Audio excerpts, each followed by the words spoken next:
Democrats vowing to stand by their man even as Republicans delivered a sharp rebuke to fellow Republican Chuck Hagel this week in his bid to become defense secretary.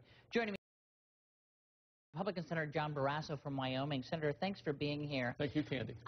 Something caught our eye that Senator McCain said in explaining part of the Republican resistance to Hagel, in which he said, it goes back to there's a lot of ill will towards Senator Hagel because when he was a Republican, he attacked President Bush mercilessly. At one point said he was the worst president since Herbert Hoover, said that the surge was the worst blunder since the Vietnam War, which is nonsense, and was very anti his own party and people don't forget that. Is this a revenge vote? I mean, this seems... I understand that there are a lot of Republicans who personally don't like Chuck Hagel, but is that a reason to vote against him? No, that's not a reason, Candy. The reason is that if anyone saw his testimony, it was very unsettling, it was weak, and it was wobbly, and, you know, you want competence and confidence in the person that is going to be Secretary of Defense. And what we saw was a lot of confusion by this nominee. So what we're doing is just asking for some information, a little more time to get some more of the speeches that he's given, to see what he said, because he says one thing on one day when it's popular and then at another time says another thing. The Defense Department, this is a very, very important job. This is the #1 employer of the United States, and we need to have somebody there who can manage that, do it well, and give confidence to our military. Do you worry that there is a line between being the loyal opposition and being labeled as obstructionists? And you know that that's where Democrats are going now, saying they say no to everything, this is unprecedented, et cetera, et cetera. Do you think holding up the Hagel vote was worth it, and do you think it was it puts another chink in the party image? Well, this is a nomination that's being rushed through by the Democrats. The hearings were only 2 weeks ago. The vote in the committee was just last week. There really shouldn't be a rush in something important. So all we've asked is for another week. We've asked a number of questions. They've continued to obstruct. This president said we have the most transparent administration in the history of the country. Then why are they trying to hide and not allow us to get some information so we can vote a week from now? You sound a little bit as though you'll vote against him. I have grave reservations. I think he's been wrong about Iran, wrong about Israel, wrong in Iraq, wrong with nuclear weapons. Absolutely, I plan to vote against him. So do you think that the sort of discussion that has come up and the hold, or whatever you want to call it, that you've put on the Hagel nomination, which we still expect to pass, do you think that harms soon to be, if you agree with that, Secretary Hagel in his dealings with Congress? Is he rendered less effective by this process? Well, I think he's going to be less effective because of the fact that the president nominated him. There were a lot of Democrats on Capitol Hill that don't believe he was the best choice, and I'm sure the White House is very disturbed with how poorly he did during his confirmation hearing. So, you know, I think it is going to impact him as he tries to limp across the finish line to get confirmed. But I don't believe this is obstructionism. John Kerry just got confirmed a week or two ago for Secretary of State, 96 or 97 positive votes in his favor. But the cabinet is in chaos right now because of so many resignations, and I think we have another 7 or 8 to confirm.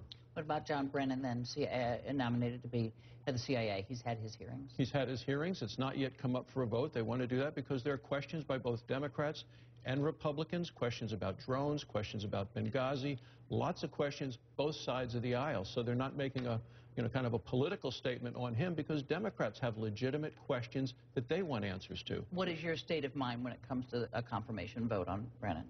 Well, I still want to review the hearing. You know, they have classified hearings and then classified. I've seen the public. I want to read some of the other information. Are you leaning one way or the other? Not at this point. How about Jack Lew for Treasury Secretary?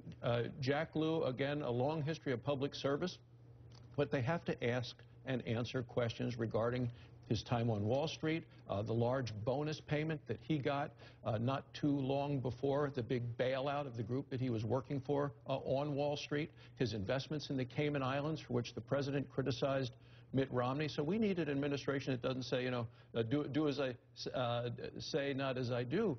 You know, Tim Geithner, the former Treasury Secretary, I voted against him because he hadn't paid his taxes. So American people deserve answers to these questions because the Treasury Secretary, Candy, works not for the president or for Congress works for the American people. I don't know if you heard Senator Schumer at the top of the show. He's talking about sequestration. He expressed the belief either on the eve of or sometime in the first 2 or 3 weeks of sequestration, if it goes into effect, those big across-the-board budget cuts. That Republicans indeed will come to the middle and agree to essentially what the Democrats have proposed, which is some cuts in farm programs, as well as closing the loopholes for oil and gas companies, as well as taxing more, the so-called Buffett tax that no millionaire should pay, less than 30%. He said that your current position, Republicans' current position, is untenable given what sequestration will do. Do you think that Republicans will go ahead and agree to some kind of cuts and perhaps an increase in revenue for those making $1 million or more? No. Let me be very clear, and I'd say this to the president as I say it to you. These spending cuts are going to go through on March 1st. Their taxes are off the table. I've read the Democrat proposal that even Chuck Schumer said is just a chess piece. So the American people need to know cuts are off the table, and the Republican Party is not in any way going to trade spending cuts for a tax increase. So you have heard all these dire warnings. So you think Republicans are willing to walk off this particular cliff and say, no, we are not going to raise taxes in order to stop these across-the-board cuts, which will dig deeply into the defense budget, among other things? I think there are much better ways to do these budget cuts, and I welcome that sort of discussion with the president, but the cuts are going to occur. We're talking about 2.5% of what we spend this year, and this is just the first year of 10 years of cuts.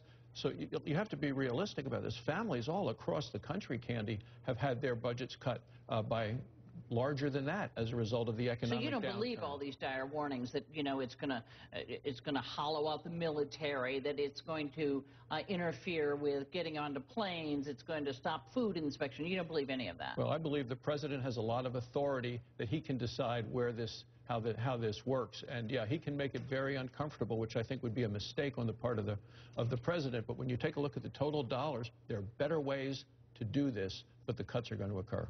Let me ask you, the American Academy of Pediatrics has backed the idea that pediatricians certainly should or could ask their young patients' parents whether or not there is a gun in the house. The president, apparently in an executive order, said they certainly wouldn't bar that from happening. What do you think about the general idea? You're a doctor, you've practiced, of saying to a patient, do you have a gun in the house? Well, you know, this has been in a position of the American Academy of Pediatrics for a long time. They have a number of things that they recommend that most gun owners, responsible individuals, do in their own homes when there are children in the homes. But there is no role, in my opinion, Candy, for the government to tell doctors what they should or should not ask the patients or the family. And I would really see a focus more if they worked on the mental health components with the pediatricians than what they have to or cannot do in talking to their patients. Senator John Barrasso of Wyoming.